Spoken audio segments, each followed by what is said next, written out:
As Mitt Romney inches closer to clinching the Republican presidential nomination, much of the debate between he and his rivals has focused on their foreign policy positions with regard to Israel and Iran.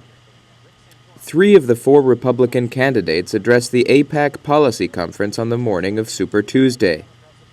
Its clear message has been to warn Israel to consider the costs of military action against Iran.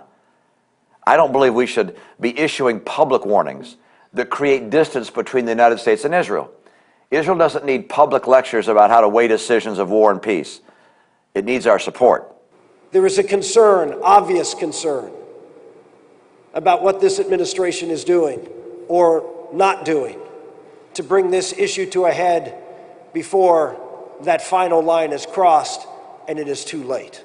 And in a Gingrich administration, we would not keep talking while the Iranians keep building. We would indicate clearly that their failure to stop their program is in fact crossing a red line. While pundits and analysts wonder whether a Republican administration would be more or less inclined than the Democrats under Obama to effect regime change in Iran, the 2 issues that seem to dominate the discussion are outreach to Jewish voters and closeness to the Israel lobby. Though Jewish Americans only comprise about 2% of the population, they make up some 4% of the electorate, and in key swing states like Florida, Pennsylvania, and Ohio, a substantial shift in the Jewish vote could be enough to swing a state. We're going to embark on the largest, most aggressive, most expensive, most sophisticated outreach effort ever undertaken to the Jewish community. With a strong belief in that swing vote, the Republican Party has taken an outspoken stance against the Iranian regime as a focal point of its foreign policy. Battleground states in places like Florida, in places like Ohio, in places like Pennsylvania, it could mean the difference between winning and losing. And with big-ticket Israel hawks like casino magnate Sheldon Adelson investing millions of dollars in the defeat of President Obama, many observers believe that the Israel lobby wants to see the president replaced by a more hawkish, neoconservative Republican. But the Israel lobby is by no means Republican-centric. In fact, both parties are tightly connected to the Israel lobby, and both are undertaking major Jewish outreach campaigns leading up to the general elections. This year, Florida's the swing state with the most electoral weight. In 2008, Obama won there by less than 250,000 votes. The state's Jewish population measures more than 500,000. Founding editor of MondoWeiss.net, journalist and author Philip Weiss sees Republican hopes hanging on winning over Florida Jews.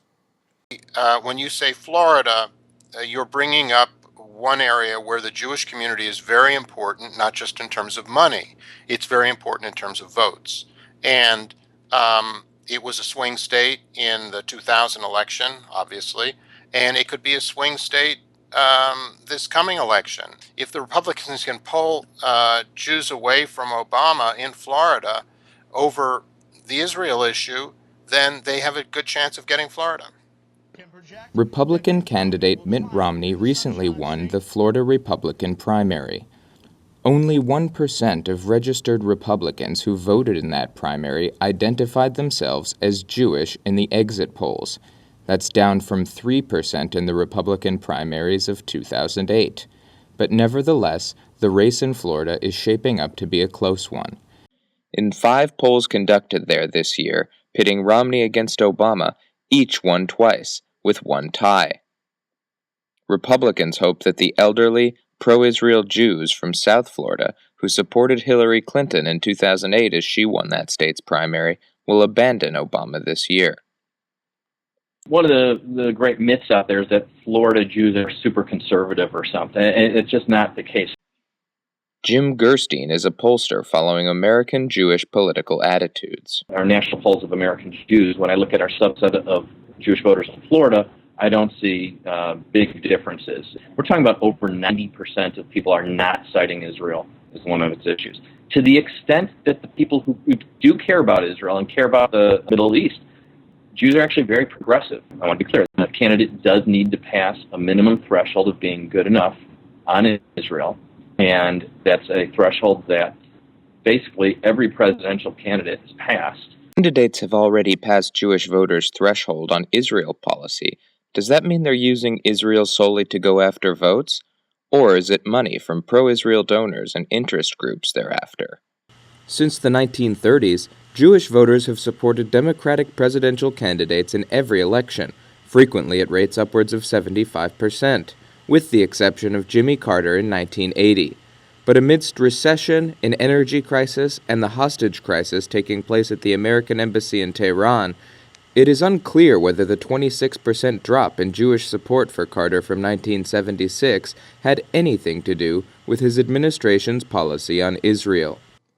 And more recent bellwether issues indicate that Jewish voting behavior is far from monolithic. For example, 20% of Jewish Americans have a negative view of Israeli Prime Minister Benjamin Netanyahu, and perceptions of Jewish political attitudes frequently err from reality. Despite the image that was being put out there, American Jews did not like George Bush as president of the United States. They felt he was doing a terrible job. They opposed the Iraq War more than any other religious group, including other, as according to Gallup. And you wouldn't have picked up on that if you were just following kind of conventional wisdom about, what do American Jews vote on? And with the economy showing faint signs of recovery in this election year, Republicans will have to rely on wedge issues, or the creation thereof, to defeat Obama. But Israel is unlikely to be one of those issues, despite a recent report from the Pew Research Center that found Jewish support for the GOP to be on the rise.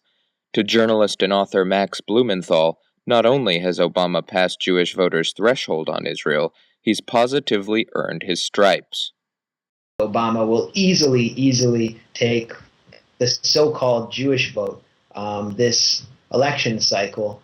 And in fact, the Jewish establishment, which has attacked Obama for the last 4 years, is really coming around, mainly because he's shown sufficient violence towards Muslims because of his drone wars in Afghanistan and Pakistan, because he killed bin Laden, and because of the sanctions on Iran.